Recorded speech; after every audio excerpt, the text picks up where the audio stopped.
I spent my birthday at work, and my dad sent a message. We sold your car. Family takes priority. Be thankful we let you stay here. He followed up with, also, your brother's heading to college. You're paying his first semester, $5, $200, due this week. I shot back. No way. His response? Then grab your stuff and get out. You're nothing to me. So I packed up and left that night, leaving something behind. This morning they found it. Now my aunt's in tears, my uncle's shouting, and my dad's out front pleading with neighbors for help. Honestly, it still feels unreal. Yesterday was my actual birthday, and I was stuck at work all day, which is just how things go around here. My family's all about pulling your weight, and my dad's always saying, you want something? Earn it. So I was already frustrated about not getting a break for my birthday, but I let it slide. I thought I'd get home, maybe order some food, and relax. After work, around 7 p.m., I'm leaving and checking my phone, seeing a flood of texts from my dad. Not totally unusual.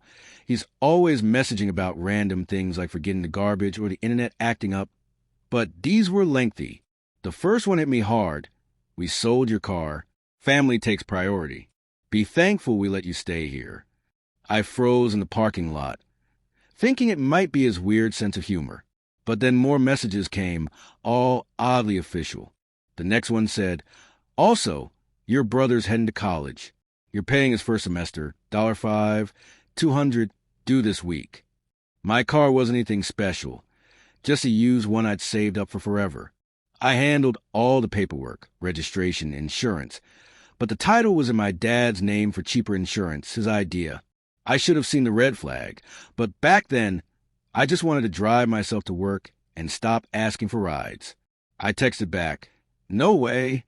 He fired back, then grab your stuff and get out. You're nothing to me. I walked home since, well, no car. It took almost an hour, darkness setting in, and I kept wondering, is this actually happening?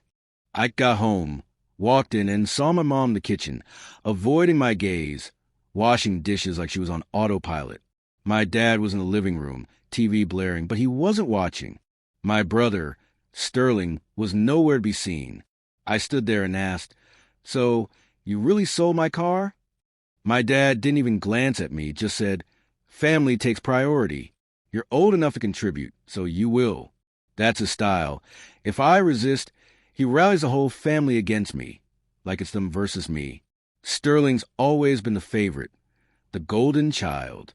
My aunt and uncle, who live nearby, are basically his reinforcements when he needs extra leverage. My mom finally spoke up, saying, you know your brother needs this. He's got a bright future. Don't be so selfish. As if I've never done anything for them. I'm the one fixing things, setting up their devices, handling bills when my dad forgets, running errands for everyone. But he never notices. Thinks I'm slacking unless I'm doing exactly what he demands. I went to my room and started packing because I know how this plays out. Last time I argued, it was about lending Sterling my laptop for a semester, and he broke it. That led to weeks of silent treatment and subtle jabs, always through someone else. I don't owe much, just clothes, some tech, and random stuff from high school. I could hear my dad on the phone, probably with my uncle, saying I'm being dramatic and not backing down. I called my friend Ronan and asked if I could stay with him for a while. He was confused but said, of course. So I stuffed everything into 2 duffel bags and a backpack. I wasn't even thinking about what I was leaving behind, just fueled by anger. I could hear my mom crying, standing silently in the hallway as I grabbed my things. When I went to leave, my dad stood up and blocked the door. He said if I walked out, I wasn't welcome back and should be grateful he let me stay this long. I was barely listening, just trying to get by him. He pushed me, not too hard, but enough to tick me off. I pushed back, and he looked at me like I was some kind of stray. So I sidestepped him and left. On the way to Ronan's, I kept thinking I couldn't let this slide. My dad relies on me for so much. Small stuff he can't handle, like paying bills online without a reminder. I set up all their accounts, manage their banking, Even ran the side hustle he is selling old furniture and electronics because he can't navigate the apps. He calls me a freeloader, but I'm the one keeping everything together behind the scenes. If I'm nothing to him, I figure I'd take everything I manage with me. Nothing illegal.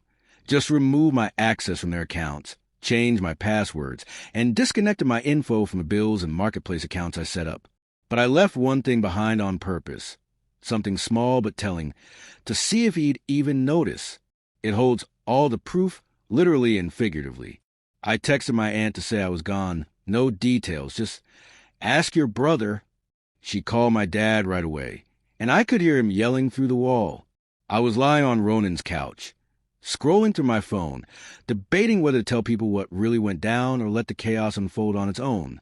Deep down, I think I always knew my dad resented that I wouldn't just fall in line like him, do as I'm told, keep my head down.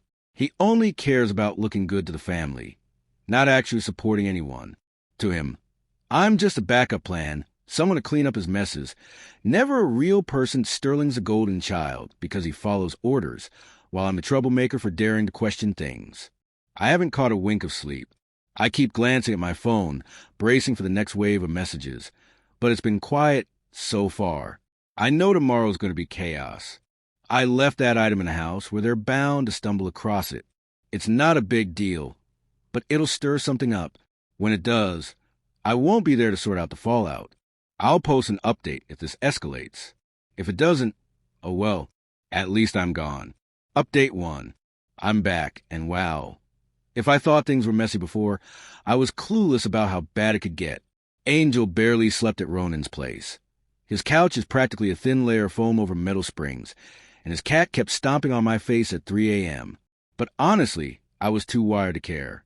My phone kept vibrating with group chat notifications, Aunt Mary's name flashing repeatedly, but I ignored them.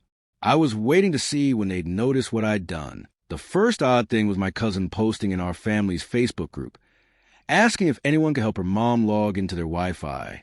It's not a huge issue, but usually I just swing by and fix it. I've always been the one to handle it. I set up everything, not just at our place, but at Aunt Mary and Uncle Kyle's too. I'd go over, reboot routers, troubleshoot printers, or hook up streaming for the younger cousins. Now I'm getting tagged in posts like, "Can Kieran stop by?" It's almost amusing. I don't reply, but then things get serious. Around midday, my mom calls. I mute it. Then Sterling, my brother, texts me saying, "Dad's freaking out because the money's not where it should be." He doesn't elaborate, but I know what he's talking about. See, Dad can barely navigate his phone and refuses to learn online banking. So he'd have me handle all the bill payments and transfers, mostly because he couldn't be bothered. Last night, I removed my name from every joint account.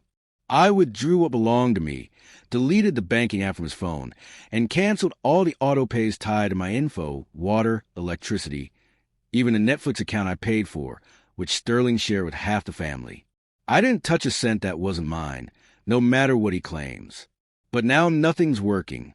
Bills are piling up, and Dad has no idea how to handle it. I suppose this is where I confess I was basically their unpaid tech and bill manager. Dad didn't just expect it. He treated it like my duty. He'd call it being old school, but it's just laziness, plain and simple. He wanted to be the one in charge, but only if someone else did the grunt work.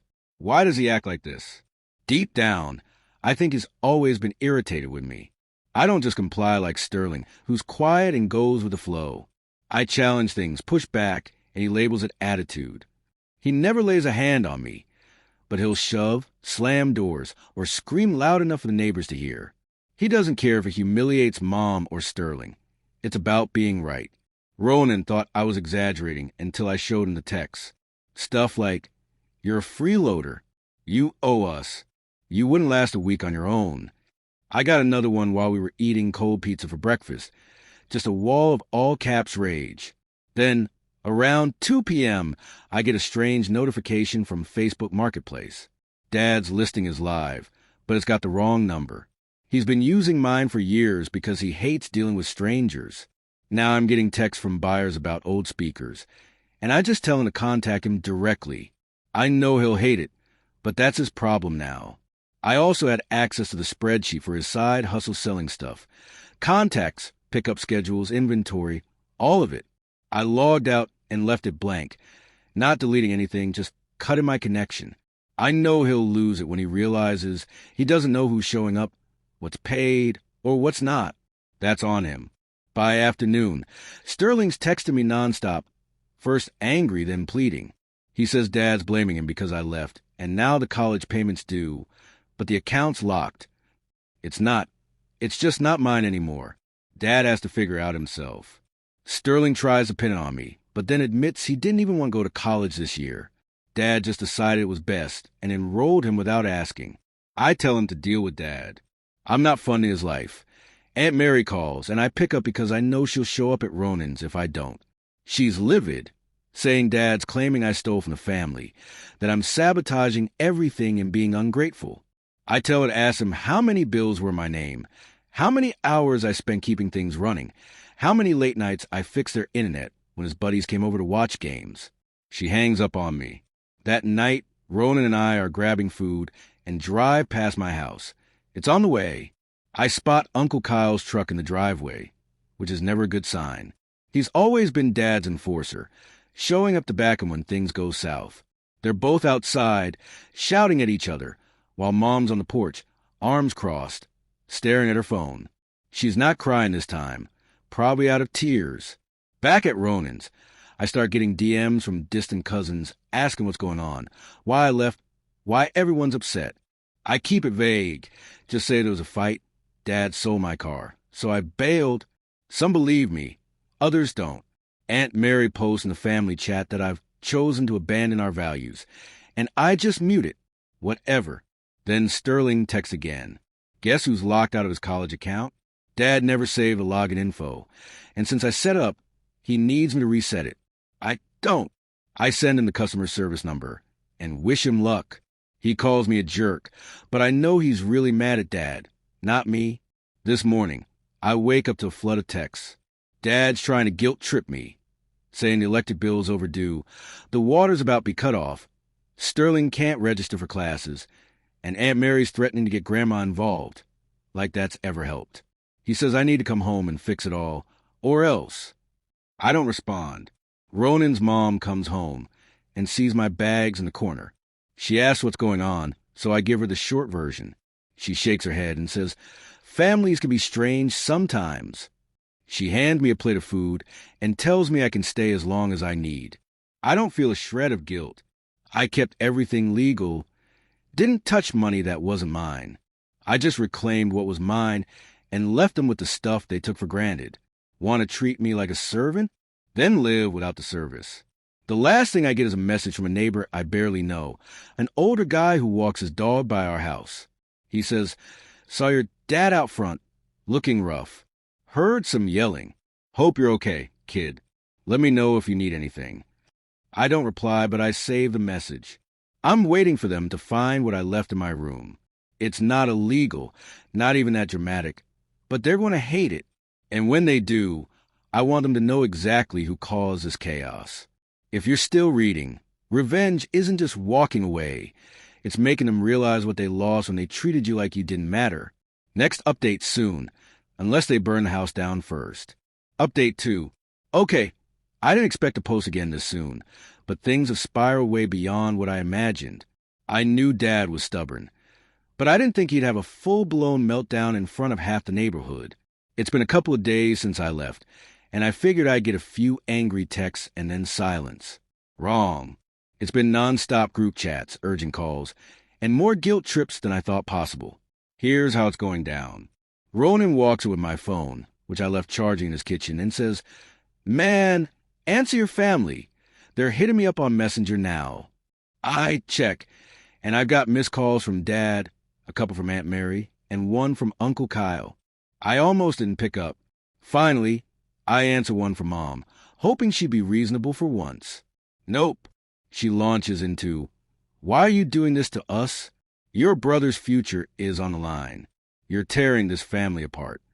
I tell her, "Dad sold my car and said I was dead to him, so I left." She hangs up, and I hear a door slam in the background.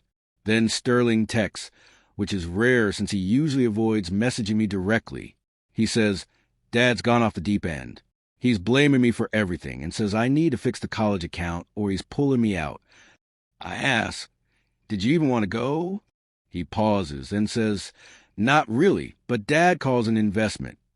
I tell him, you're not an investment, you're a person. He leaves me on read. So now I'm at Ronan's, munching on stale chips, waiting for the next shoe to drop. Around noon, I get a DM from a family friend I only know from backyard barbecues. She says Dad's been calling everyone, trying to get help with the water bill because he can't access his account. She asks, is everything okay at home? I reply, yeah, I moved out. Dad's handling it. She sends a thumbs up emoji. Later, I see Dad post a long, public rant on his timeline about kids these days and respect, claiming no one sacrifices for family anymore. He tags Aunt Mary and Uncle Kyle, who chime in with, we've got your back. You're doing the right thing. Family always takes priority. But then my cousin Monica posts, what's up with Kieran's car? And it's crickets, like nobody dares touch that question. Around 4 p.m., Ronan and I are chilling with YouTube when I hear a car pull up. It's Uncle Kyle. He strides to the door, gives a sharp knock, and just stands there. Ronan lets him in. Kyle cuts straight to it. Is Kieran around? We need to have a word.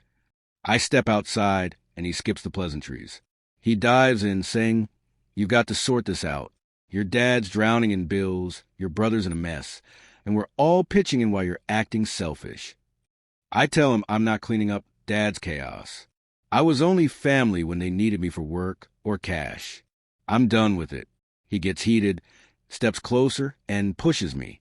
Ronan steps in, saying, ease up, dude. Kyle snaps, you're just like your father, always stirring up trouble. I fire back, maybe look at how you treat people who don't bend to your demands. Kyle's face turns beet red. He mumbles something about ungrateful brats, then storms off, slamming the gate. Now my phone's blowing up with family texts, but I'm holding my ground. I'm getting messages from unknown numbers.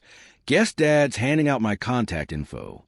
One's from Aunt Barbara, who I hardly talk to, asking, did you really steal from your dad? I send her a screenshot of the car title and his name and receipts for bills I've covered all year. She goes silent. Then, out of the blue, Sterling rolls up to Ronan's on his bike, looking exhausted. He grabs a glass of water, sits quietly for about 10 minutes, then finally says, Dad's telling everyone you're a crook, that you've wrecked our lives, and Grandma's threatening to pull his loan. I ask, you holding up? He shakes his head and says, I'm sick of being the golden child if it means catching all the blame. He admits he just wants out. I tell him, you can get out, but you got to decide you want it. He's unsure. We chat about normal stuff for a bit. He asks what's next for me. I say, I'm done letting Dad steamroll me. If they want me out, I'm out, but I'm not going quietly. Later, I get a text from Mom. Just her, no group chat. She says, your dad's unraveling, yelling at everyone, banging the table, making threats. She adds, I wish you'd talk to him, but I understand. I don't respond. That night, I check the family group chat again.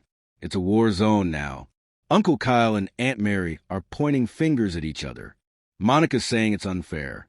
Grandma's saying she's ashamed of us all. Someone shares a screenshot of Dad's rant about family freeloaders. Then half the cousins bail from the chat. And get this, I almost laugh. The wildest part is Sterling's actually talking to me now, like he genuinely cares how I'm doing. He says he told Dad he won't go to college if it tears the family apart.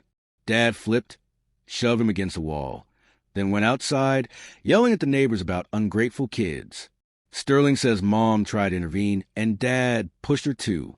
That's when Aunt Mary broke down crying, and Uncle Kyle started shouting at Dad, saying he's lost it. Now the family's fractured.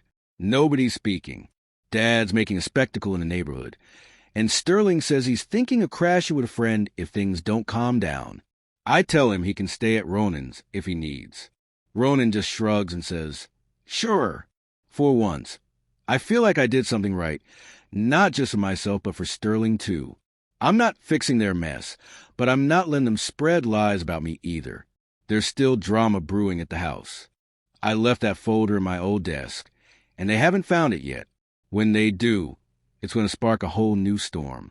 I'll keep you posted if things escalate further. I've got a hunch it's about to hit a breaking point. So it went down. Honestly, it's kind of wild writing this because I always thought revenge stories were just internet drama or made-up hype. But this is real messy and exactly what I wanted, to be honest. It started out normal. I woke up at Ronan's, his cat chewing on my charger cable, whatever, and checked my phone. Nothing major at first, just some text from Monica asking if I'd show up to the next family event. Nope. And Dad's usual guilt trip nonsense, which I mostly ignored. Then Aunt Mary sends this frantic, all caps text storm, like, "How could you do this? You destroyed everything." I figured they finally found the folder I left.